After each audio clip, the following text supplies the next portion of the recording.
Assalamualaikum warahmatullahi wabarakatuh. Anak-anakku kelas 9, bagaimana kabarnya? Mudah-mudahan kalian dalam keadaan sehat walafiat ya. Tetap semangat walaupun dalam kondisi apapun ya, semangat belajarnya walaupun kita tidak bertatap muka. Oke, untuk hari ini kita akan bahas tentang tari kreasi. Ya, anak-anak, silakan nanti kalian buka di LKS bab 3 tentang tari kreasi. Karya seni tari merupakan cabang dari kesenian yang memiliki unsur utama berupa gerak seluruh anggota tubuh. Tarian sangat dikenal di Nusantara. Namun tidak banyak dari kita yang mengetahui perkembangan seni tari Nusantara ini. Seni tari kreasi berkembang dan dipengaruhi oleh budaya asing dan mengikuti tren dengan budaya tersebut. Coba ibu tanya, pernah nggak kalian melihat pertunjukan tari kreasi? Pernah. Kalau pernah, coba di mana? Ingat-ingat ya, karena biasanya tari kreasi ini lebih ke arah modern dibandingkan tari rakyat maupun tari klasik ya. Mungkin pernah ya Bu, saya pernah lihat di YouTube, bisa ya dijadikan sebuah media untuk kalian melihat tari kreasi, atau di TV atau di pensi, acara-acara pensi sekolah dan sebagainya. Oke, kita bahas tari kreasi ya anak-anak. Pengertian tari kreasi. Tari kreasi adalah bentuk gerak tari baru yang dirangkai dari perpaduan gerak tari tradisional kerakyatan dengan tari tradisional klasik. Gerak ini berasal dari satu daerah atau berbagai daerah di Indonesia. Artinya gerakan ini bisa diambil dari daerah lain atau bisa diambil dari daerah itu sendiri gitu. Atau dari dua daerah yang berbeda kemudian disatukan juga bisa. Kemudian selain bentuk geraknya, irama, rias, dan busana juga merupakan hasil modifikasi dari tari tradisi. Bentuk tari yang lebih baru lagi misalnya dari tari pantomim, tari kontemporer ya, dan sebagainya. Kemudian kita lihat di sini penyajian seni tari kreasi. Ini dibedakan menjadi 4. 1 ada tari tunggal, 2 ada tari berpasangan, 3 ada tari kelompok, 4 ada drama tari.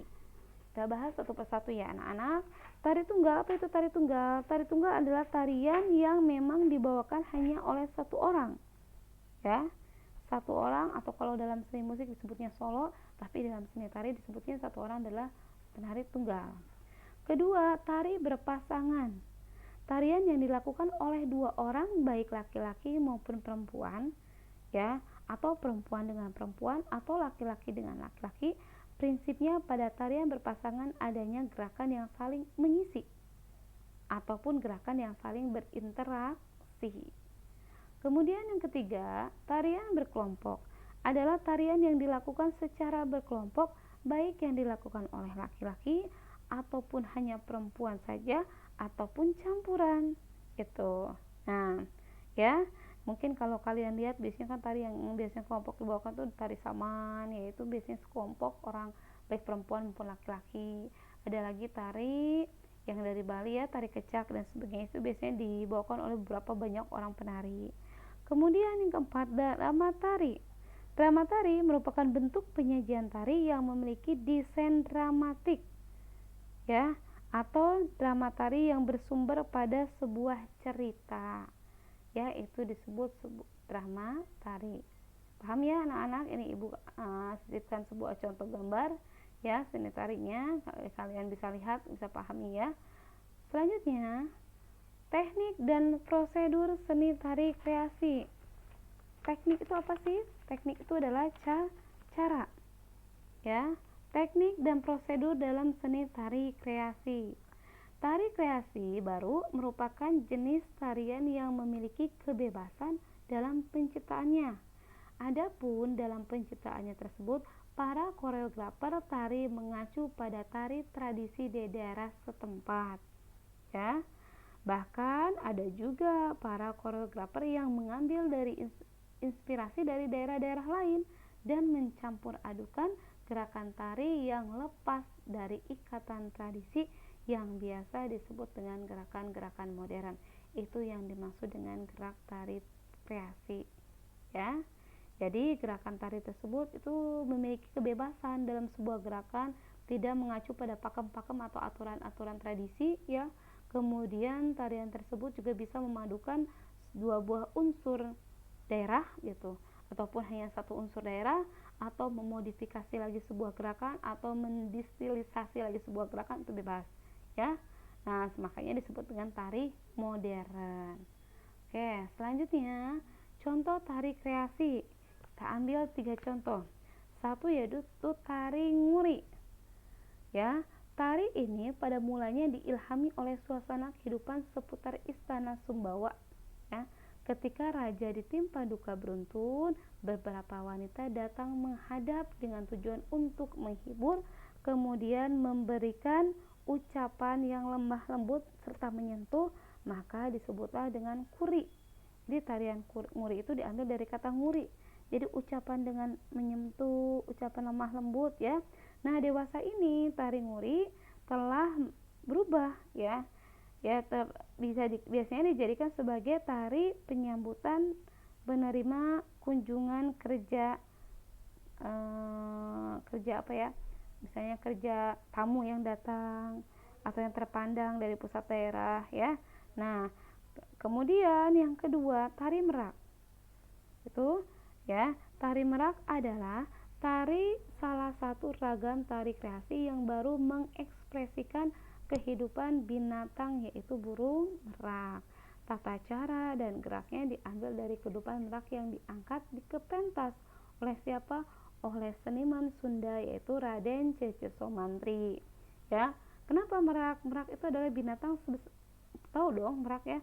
Merak itu binatang sebesar ayam, bulunya halus dan kepalanya memiliki seperti mahkota, ya. Nah, kehidupan merak biasanya selalu mengembangkan bulu ekor agar menarik burung merak wanita yang lainnya. Maka dijadikanlah sebuah inspirasi tari modern oleh tadi, ya, tokoh seniman yaitu Raden Cece Somantri.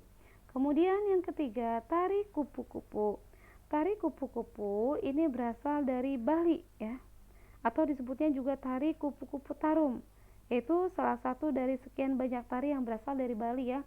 Kita tahu sendiri Bali itu terkenal dengan seninya, ya, budayanya yang banyak, keindahan alamnya, kemudian religiusitasnya yang telah diakui oleh masyarakat internasional, ya. Nah, tidak heran jika banyak budayawan dan seniman Bali yang terkenal dalam pentasnya, baik dari segi nasional maupun internasional. Nah, tarian kupu-kupu adalah jenis tarian grup putri yang dimainkan oleh 5 orang perempuan atau lebih, ya. Nah, tarian ini menggambarkan kupu-kupu yang berwarna biru tua atau tarum bahasa Balinya yang sedang terbang dan hinggap dari satu bunga ke bunga yang lain. Oke. Selanjutnya, macam-macam tari kreasi. Nah, macam-macam tari kreasi itu ada 2, ya anak-anak. Ada tari kreasi yang berpolakan pada tari tradisi, ada tari kreasi yang berpolakan non-tradisi. Apa bedanya? Nah, tari kreasi yang berpolakan tari tradisi adalah mengambil sumber dari tari tradisional setempat, ya. Mengambil sumber dari tari tradisional setempat, susunan geraknya, ya, kemudian dari segi ceritanya, dari segi busananya itu. Nah, kemudian kalau misalnya tari kreasi yang tidak bertolakkan pada tradisi atau non tradisi adalah penggarapan tari kreasi yang diandalkan kepada kebebasan berekspresi, ya, dengan mengeksplorasi gerak sebanyak-banyaknya, kemudian menyusunnya menjadi sebuah pola gerak yang dikumpulkan dari hasil eksplorasi gerak tadi, kemudian disusunlah menjadi sebuah gerak yang terstruktur secara koreografi. Nah, tari kreasi sebagai media untuk mengungkapkan apa? Perasaan, keinginan, ya, yang sangat abstrak seperti itu, ya. Nah, ini lebih ke, jadi ibu ulangi lagi, ya, kalau non tradisi itu dia tidak berpijak pada aturan-aturan setempat pada tari tradisional, tapi dia lebih memiliki kebebasan untuk mengeksplorasi sebuah gerakan sebanyak-banyaknya, kemudian disusun secara indah atau secara baik, terstruktur secara koreografi. Nah, baiklah anak-anak, itu materi dari Ibu untuk hari ini. Selanjutnya ada tugas dari Ibu. Tugasnya tolong diperhatikan. Silakan kalian tulis kembali materi yang tadi sudah Ibu jelaskan dari PowerPoint ini, ya. Kalian tulis kembali di buku seni budaya, tidak usah di kertas lembar. Ibu ulangi, silakan kalian tulis kembali materi yang sudah Ibu jelaskan di buku seni budaya, ya. Kalian catat, kemudian kalau sudah silakan kalian foto dan kirim di kolom komentar. Jangan lupa ketika mengirim foto sertakan nama lengkapnya, ya, supaya nanti nama kalian akan Ibu isi di daftar absen maupun di daftar nilai, ya. Itu ya anak-anak, paham ya tugas dari Ibu dan materinya cukup sekian, ya. Kita sambung lagi insyaallah minggu depan. Billahi taufiq wal hidayah. Assalamualaikum warahmatullahi wabarakatuh.